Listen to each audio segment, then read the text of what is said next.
بسم اللہ الرحمن الرحیم۔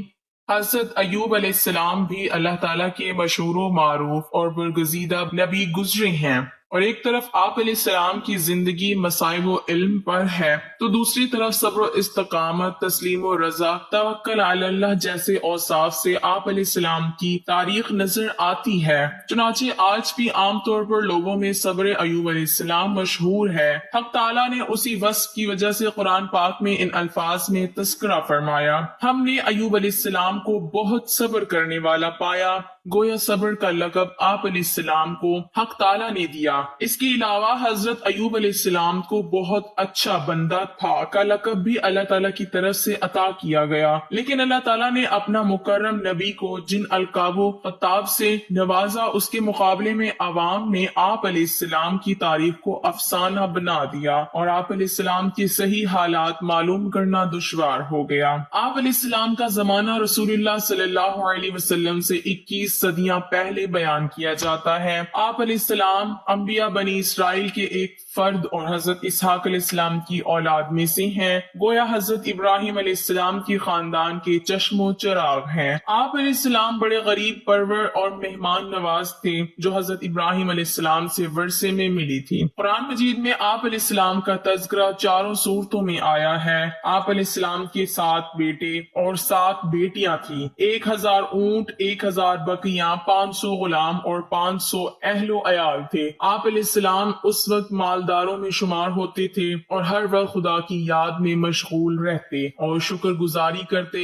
شیطان آپ علیہ السلام کی عبادت اور خدا کی شکر گزاری کو دیکھ کر حسد کی آگ میں جلتا رہا اور آپ علیہ السلام کو اپنے پھندے میں پھنسنے کی کوشش میں لگا رہتا۔ غیر سے ندا آئی، ایوب میرا صالح اور شاکر بندہ ہے، اس پر تیرا کچھ اثر نہیں ہوگا۔ شیطان نے کہا، خدایا تو نے اس کو ثروت اور فراغت اور قدرت عطا کی ہے اور اس کی آنکھیں اولاد کے دیدار سے روشن ہیں، پھر تیرا شکر کیوں نہ کرے؟ اگر تو اس سے یہ ساری نعمتیں چھین لے تو ہرگز تجھے یاد نہیں کرے گا اور تیری بندگی سے بیزار ہو جائے گا۔ فرمایا، اے ابلیس، تیرا یہ گمان میرے بندے کے بارے میں غلط ہے۔ شیطان نے کہا، پروردگار عالم، اگر تو مجھے اس کی اولاد اور مال پر تسلط بخشے تو معلوم ہوگا کہ کس طرح بندگی کرتا ہے۔ پروردگار عالم نے فرمایا، چل، میں نے تجھے اس کی اولاد اور مال پر تسلط دے دیا۔ ابلیس خوش ہو گیا اور اپنی ذریت اور تابع داروں کو جمع کر کے اس نے حضرت ایوب علیہ السلام کے مال مویشی دریا میں غرق کروا دیے۔ شیطان خود گوالی کی صورت میں حاضر خدمت ہوا اور مویشی ڈوب جانے کی خبر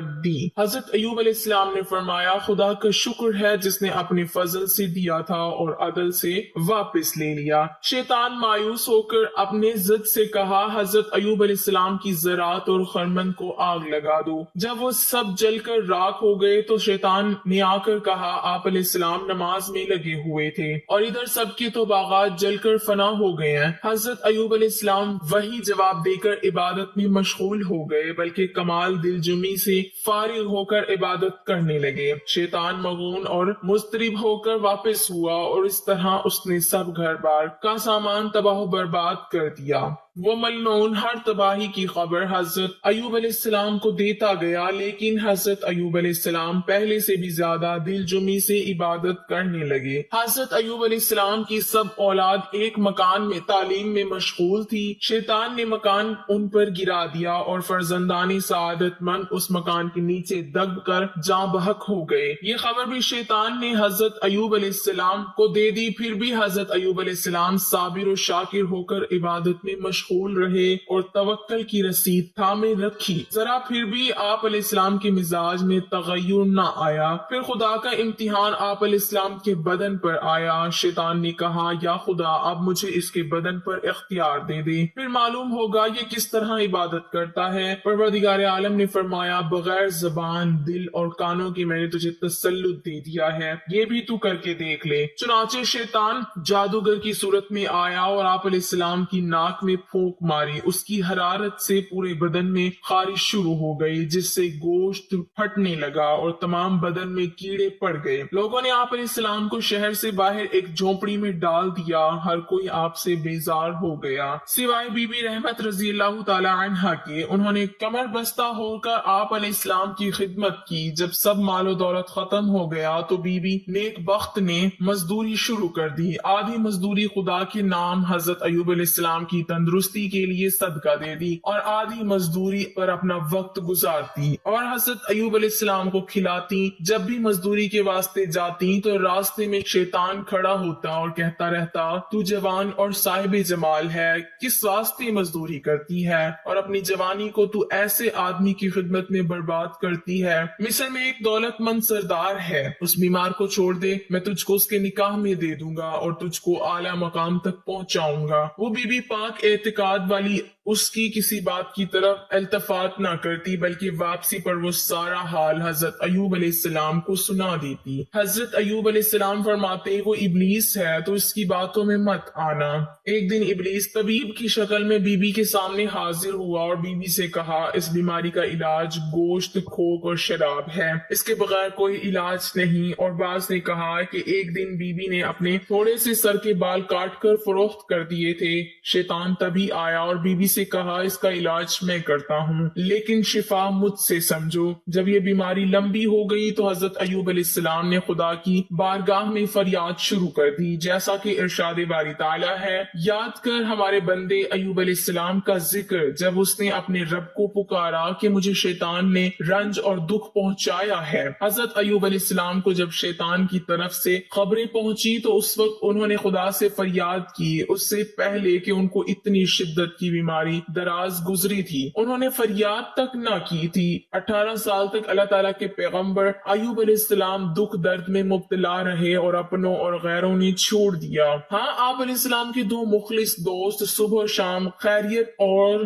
مزاج پرسی کے لیے تشریف لایا کرتے۔ ایک دفعہ ایک نے دوسرے سے کہا، میرا خیال ہے حضرت ایوب علیہ السلام نے خدا کی بڑی نافرمانی کی ہے، 18 سال سے اس بلا میں مبتلا ہے اور خدا ان پر رحم نہیں کرتا۔ پھر اس دوسرے نے شام کو حضرت ایوب علیہ السلام سے وہ بات کہہ دی۔ آپ علیہ السلام کو اس بات سے رنج ہوا اور کہنے لگے، میں نہیں جانتا وہ ایسا کیوں کہتے ہیں، خدا خوب جانتا ہے۔ میری تو یہ حالت تھی کہ جب دو بندے آپس میں جھگڑتے، میں دیکھتا ہوں دونوں خدا کو درمیان میں لاتے ہیں تو مجھ سے یہ دیکھا نہ جاتا کہ خدا تعالیٰ کے عزیز نام کو اس طرح یاد کیا جائے، کیونکہ دو میں سے ایک ضرور مجرم ہوگا اور وہ دونوں اللہ تعالیٰ کا نام لے رہے ہیں، تو میں اپنے پاس سے دے دلا کر ان کے جھگڑے کو ختم کر دیتا تھا، خدا کے نام کی بے ادبی نہ ہو۔ اس وقت آپ علیہ السلام کی یہ حالت تھی کہ چل پھر نہ سکتے تھے، بلکہ پیشاب پاخانے کے بعد آپ علیہ السلام کی بیوی صاحبہ اٹھاتی ہیں۔ ایک دن آپ علیہ السلام کی بیوی صاحبہ نہ تھی تو آپ علیہ السلام کو بڑی تکلیف ہوئی۔ آپ علیہ السلام نے خداوندی کریم کی دربار میں اپنی صحت کے واسطے دعا کی۔ ارشاد باری تعالیٰ ہے، اور ایوب نے جب پکارا اپنے پروردگار کو کہ بے شک مجھے بہت تکلیف ہو رہی ہے، حالانکہ تو سب رحم کرنے والوں سے زیادہ